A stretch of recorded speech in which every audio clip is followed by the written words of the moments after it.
Marjorie Greene, of all people, decided to, I guess, thank the troops to some extent. She tweeted, "On this solemn day, good start, we honor the fallen soldiers who defended our nation's values. Their sacrifice serves as a powerful reminder that freedom is never free. Let's stand united in gratitude and remembrance. Hashtag Memorial Day, hashtag never forget." All of that seems perfectly fine. The tagline, "Home of the Free because of the Brave," obviously, you get a little bit into propaganda right there, and her concept of free is debatable at best. But the thing is, and I want to be very clear, I don't care and it doesn't matter, but the flag that she has right there is not a regular American flag. It is a flag, if we could put it up once again, with 18 stars in it. Now, if this was almost any other politician, I would say, oh, it's a small flag. They didn't think they could fit it, so they just did the 18 stars. But it's Marjorie Greene, so are we sure that it doesn't represent something else? I did research both on my own and through AI. I'm kidding. No official US flag has 18 stars. So it could represent when Louisiana was admitted to the Union. That became, at that point, the 18th state. So it would have been accurate as of then. You could say that it's hearkening back to an earlier time before all of those other states were added, I suppose. I don't know.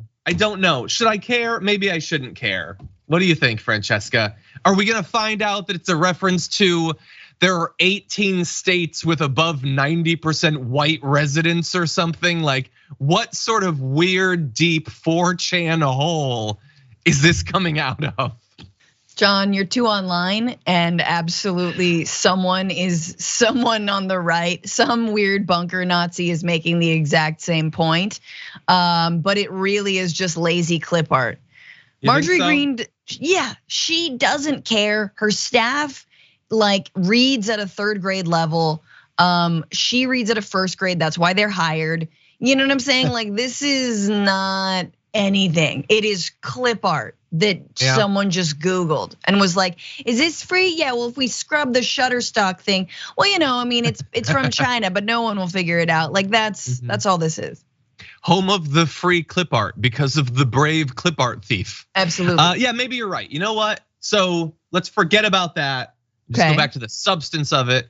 She wants to honor the fallen soldiers because deep in her heart, she cares about their sacrifice, which is why she has always supported them, with a few exceptions. For instance, she is supportive of congressional Republicans' legislation that would make significant cuts to veterans, including in their health care. She doesn't care about that. Oh, Marcus Flowers points out she also voted against the Honoring Our Pact Act, a bill to provide protections to veterans exposed to toxic burn pits. So honor them and fill their lungs with toxic air, I suppose. She also at one point in an interview said that joining the military is akin to throwing your life away.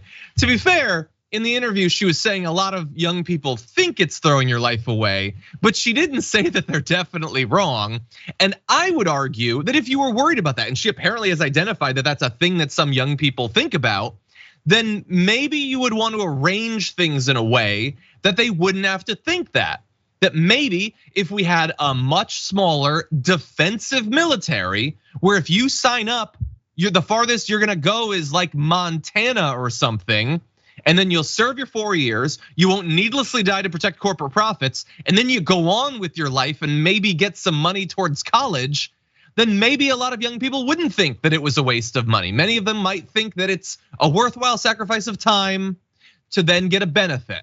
But she's not working in that direction. She is fully supportive of an ever increasing military defense budget that will always be used to justify it by sending soldiers abroad. She can pretend that she's against the Ukraine war or whatever. She's also advocating for us to invade northern Mexico. Yep. So yes, I can understand why some young people might have issues with the military that she would have us have.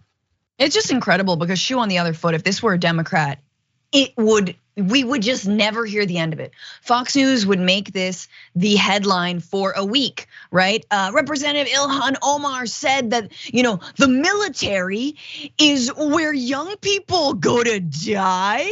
who's ever died after joining them? You know what I mean? Like, oh, Ilhan Omar says that these wars were fought needlessly.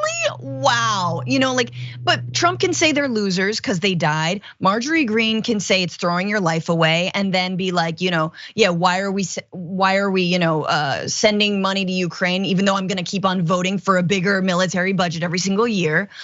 And that's the thing, is like, we on the left and progressives, it's like it's very difficult not to feel insane right now, because we have, and I know we're gonna talk about the budget, the deficit ceiling, and the fact that the military is completely safe from that, and the fact that the Biden and the Biden administration are absolutely in agreement with Republicans when it comes to increasing and not actually paring down that military budget, no matter what MTJ says, right?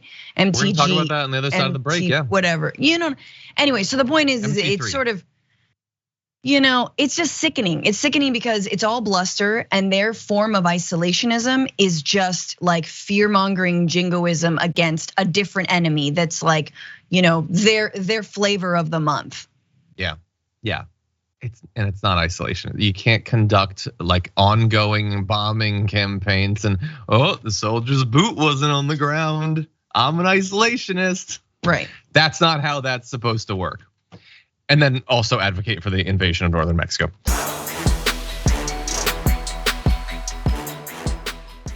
Check out the Damage Report podcast each day, wherever you get your podcasts, whether Pocket Casts or Stitcher or iTunes. You can join me as I give you the news and stories you want, with a range of co-hosts and interview guests jumping in on the fun each day.